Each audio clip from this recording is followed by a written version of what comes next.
Namaskar and welcome to Indian Diplomacy, show on India's national broadcaster Doordarshan about Indian foreign policy, India's international relations and trends and phenomena which have an impact on India's rise as a major power in the world.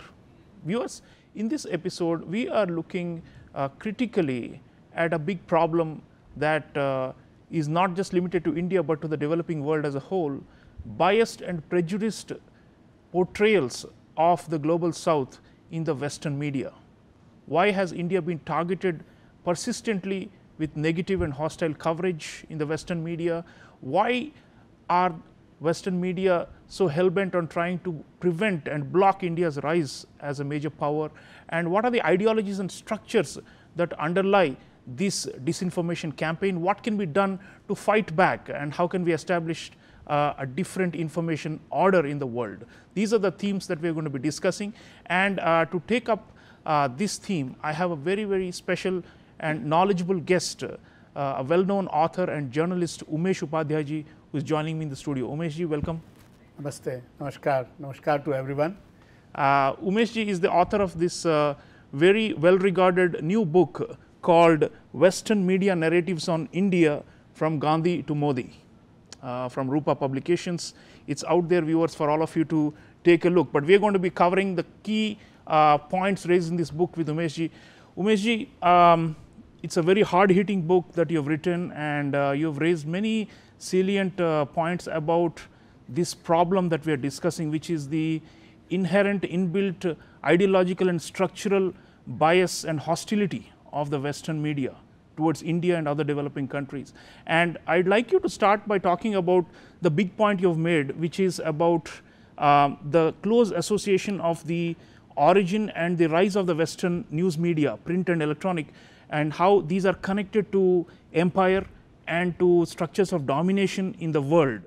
You know, media, Western media per se, we are talking about the Western dominant English media, that is presented to us as a narrative that they are factual, they are unbiased, that they talk about only truth. Now, I challenge that. I challenge not on basis of any theory, but facts. So, you say that how they are related to empire. I don't have to say that. They say it themselves. I've said in my book, Lord Curzon, everybody knows. He was also Chancellor of Oxford University. In the beginning of last century, in the first inaugural presidential speech in Oxford University, he said, look, we produce civil servants and also we produce journalists. And he said, and these journalists are live rails, like live rails to the empire. So, you have already described what journalists are for. The empire, the basic construct of empire was to create a narrative. The narrative was that I am coming to you, a country like me, India, Bharat or other countries, because I am superior, because you are inferior.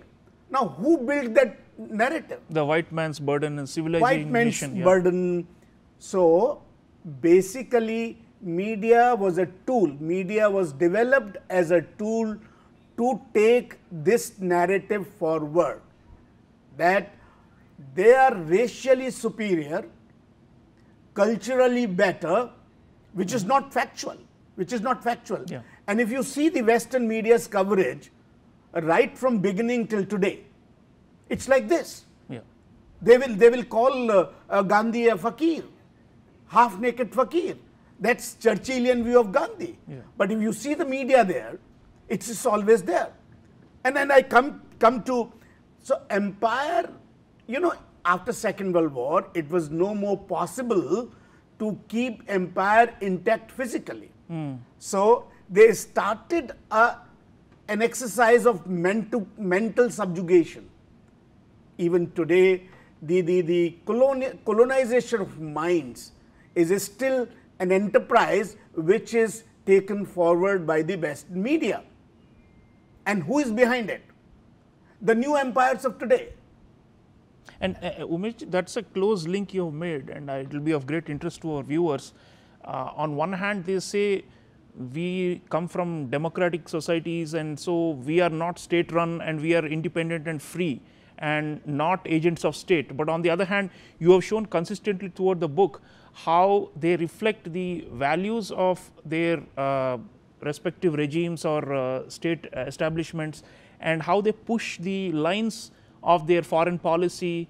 I found very interesting part in the book about post-independence India, where you spoke about how, because we adopted a policy of non-alignment, there was this consistent character assassination of India that was being carried out by the Western media at the behest of the establishments. And you have even challenged the claim of the BBC and so many of them that we are actually not really representing any state and we are free and we are independent.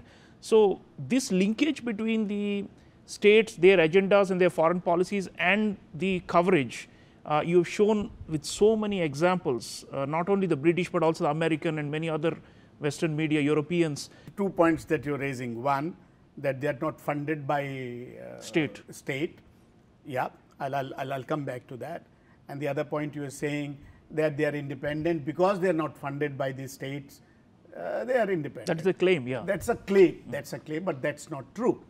A committee was formed in 1977 in India. I mentioned that committee's report, and it was a parliamentary committee, and their journalists were also included in India. And the committee, in so many words, says that to say that they are not funded is not correct. AFP was funded by France directly. BBC is funded by UK Commonwealth Office directly. So it's a fallacy. It's make us believe. Okay, and then I'll come to some examples. Now they say that they are unbiased and they don't take a view. Yes, when it comes to their domestic politics, they are sometimes critical of the policies. But when it comes to the larger narrative of the Western world and against others, they are very clear. After independence, there was a conflict between PTI and Reuters. I'll give you an example, and I've narrated that. Now, they did not agree to PTI's independence because PTI was portraying India's relationship with the East in a more positive manner, whereas the Western media was subsumed by anti-communism. And they were frustrated that India did not join the Western camp. Yeah. Western camp. So you are taking a side. I'll come to now. Our honorable foreign minister, during these elections, Indian elections, Western media tried to influence these elections. Yes. They wrote commentary after commentary saying that if a particular government comes or a particular individual, Mr. Modi comes as a prime minister, then democracy will go away in India. What on earth? What are you saying? Prime Minister Modi has been elected by the people of India under an independent election commission, 2014, 2019, 2024. What makes you say?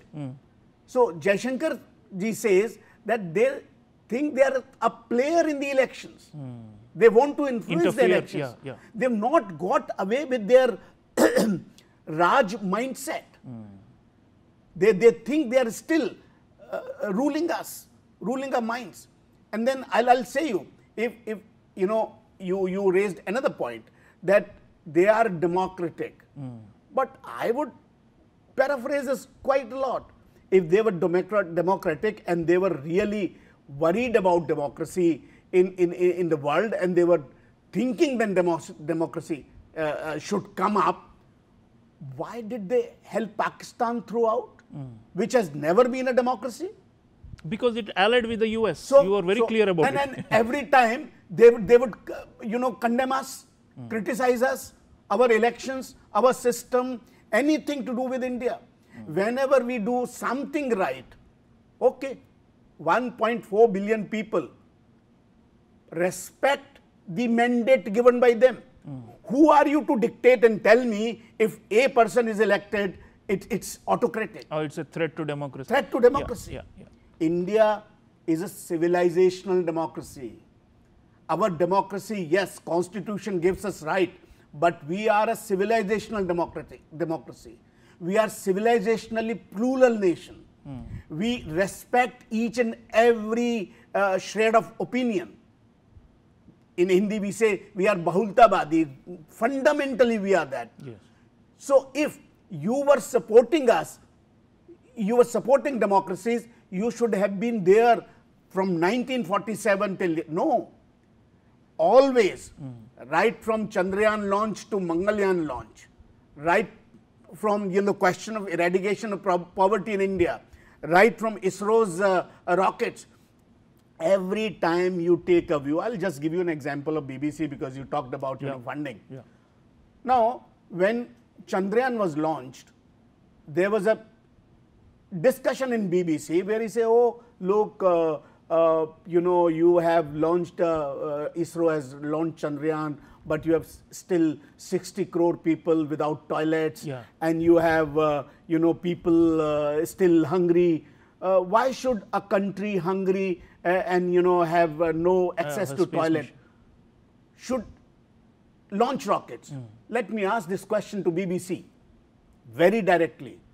As per British data, there are 20% people who are as described in poor in Britain. Their data. 20% of Britishers are poor. They are destitutes. They are homeless. Why did they spend so much money on, Rajyarohan or, coronation of a 74-year-old king? Did they ask this question to them? When you ask this question to us, that why are you spending money on ISRO and scientific development? And mind you, we are spending that money to eradicate poverty. Yeah. Of course, our space missions, our space program, benefit the poor and the developing world at large. So these double standards, you will spend millions and you show millions and billions of dollars on showing the coronation, but question every bit of scientific development where India achieves it. Yeah. And Umesh, in fact, that brings me to the point, this condescending attitude that we often see has to do with their notion, and you have traced it back to the early European explorers and all the way up to Churchill and beyond, their notion that Indians cannot govern themselves or are incapable or are lacking in the kind of qualities or attributes that the West always had. That's a very inbuilt thing, isn't it? And they now it has become more subtle. Earlier it was very open and brazen. So that idea that we are incapable or that we have some deficiencies which do not allow us to do well in the world. Increasingly the facts are going the other way, and you have shown how India is doing so well in so many parameters. But I want to take up one of the seminal episodes in the book with regard to this misnomer that India fails and India is destined to fail. You showed how successful we have managed the biggest public health crisis of the century with the COVID-19. For about 3 years we battled it.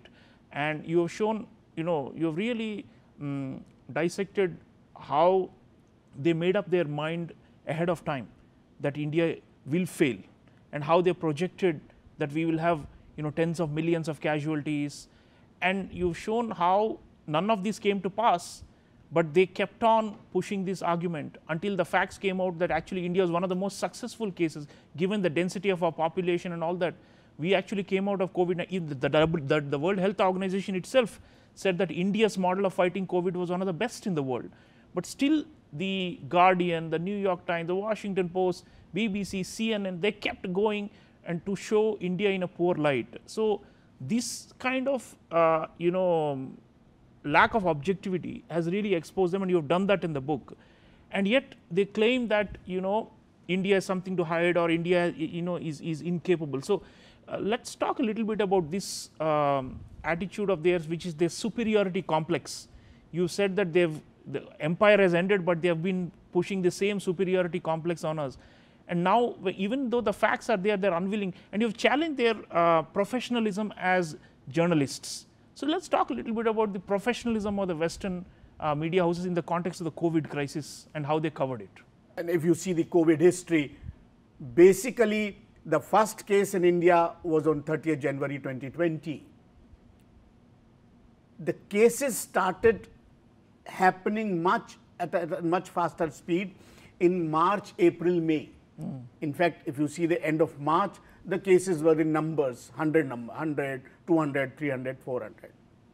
But if you see the Western trajectory, from January, February, there was a mayhem in West. You see Italy, you see Europe, you see other countries of Europe, you see America. In March and April, February, Italy was besieged with number of dead bodies. So was US. Now, at that time, we had very little, very less numbers. So the Western, they could not reconcile this idea. We are so much developed, our health systems are so good, they claim that they are good. I don't believe that they are so good. So they started writing about India in March, end of March. 24th March, we had a lockdown, nationwide lockdown. 24th March, after 24th March, we see 27, 28, 29, 30th, 31st of March, their commentary. And what are they writing? They're saying, look, now the COVID is devastating Western world now. What will happen if it comes to India? All right, nothing wrong about it. But then in the next sentence or the next para, they'll say, look, what happened in 1918 during the Spanish flu? Look what happened in 1943, Bengal famine. So they will very smartly, cleverly bring those numbers and try to frighten us. A doomsday, create a doomsday. Doomsday. So you are not Jyotishis, you are a professional writers. Write down, okay, this happened in India, but don't make conjectures that this is going to happen. Now this didn't happen. We started, yes, COVID was a difficult time. Let me admit it. It was as difficult for the Western world as for us. And it was not India's creation. India was a victim of Corona. India was not originator of Corona. Let's understand it. And still you say they've used words like Indian variant of Indian COVID variant, and all that. etc. And I'll give you one example. So their theory, their narrative was that India will not be able to cope up with it. Yeah, collapse. That's what they'll say. It will collapse. It will, Now, New York Times comes with a number, and I'll just give you this example. I've talked about BBC. Let me talk about New York Times now. It comes with a number, 25th May 2021, that India's numbers are very high. And they claim that 4.2 million people are dead in India. And how did they calculate?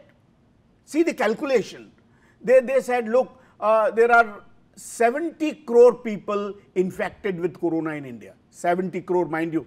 Note down this number. And they calculated if 70 crore are, infected, then 4.2 billion would have died. Now, at that, India's population is 1.4.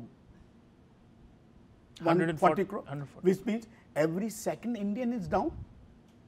Is that correct? I'll give you another number. The total number of infections in the world in December 2023 was 69 crore, total number. How could you say 2 years ago that India had 70 crore? More than the entire rest of the world together. Rest of the world? Yeah. What made you, even a cub reporter would do their calculations right? They did not do it because somehow they wanted to prove that Modi government could do nothing right. That was their narrative right from 2014. So Corona gave them an opportunity to, for a Modi bashing. It was not a Modi bashing time. You have a political difference, please. But it was a pandemic and we were victim of it. Then 4.2 million, they said. Then they thought that, oh, there's something wrong. Then they came up with a story in July, same. They thought 35 lakhs. I followed this story, Professor. and I checked in January 2024. What is New York Times saying? Now they are saying, yes, India only 5,30,000 people have died. Less than 1 million, yeah. Okay. Yeah. You made a mistake at that time. Be professional enough. Come and apologize to people of India that you made a terrible professional mistake. It was a miscalculation. If you are man enough, if you are a professional journalist, you owe it to the government of India, owe it to the people of India to apologize on if it was a miscalculation. Yeah, and if it is not a miscalculation, if it is by design, I'm sure they will never apologize. So these are the narratives that are built to tell us that you are incapable of administrating yourself. You cannot deal with a crisis. Whereas Corona shows. We are proving them wrong. Umesh ji, you have shown the problem but also the solution in this book. And viewers, Umesh ji has talked about a new world information and communication order. And this is of course the aspiration of the global south, which has often been at the receiving end of this kind of prejudice and bias and hateful reporting and misrepresentation that we talked about. Now, you have made the case that India, because the world's largest democracy, one of the most successful democracies in the world with an open society and all that, that we are best positioned to lead this new world information order. And you've contrasted it with China, which is a closed authoritarian dictatorship, and while they have propaganda, it's not believable, and the rest of the world doesn't buy the news coming out from China because, for obvious reasons, because it's a very closed and controlled society.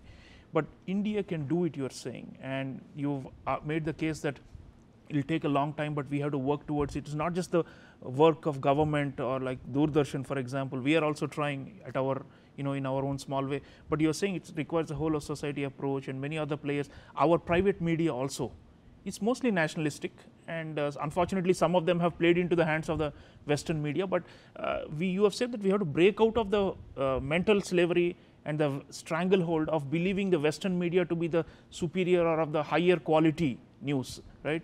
So how can we build this new world information and communication order, and how can India lead? Please tell our audience. Yeah. How do we come out of it? Just crying over a spilt milk does not help us. We have to come out of this mental slavery. These are last vestiges of colonization. I think this colonization of minds has to be fought tooth and nail. Every day we have to fight it. Now, India is supremely positioned to create this leadership of the global south. How can India? We have a very vibrant press. Or somebody is, with someone, somebody is, oh, it's okay. That's fine. It's a vibrant democracy. Very vibrant press, very open system. Indian society is very open. We have technological prowess. We are helping the world in technology. So we have technological manpower, human manpower, money. Now India is, fifth largest economy in the world.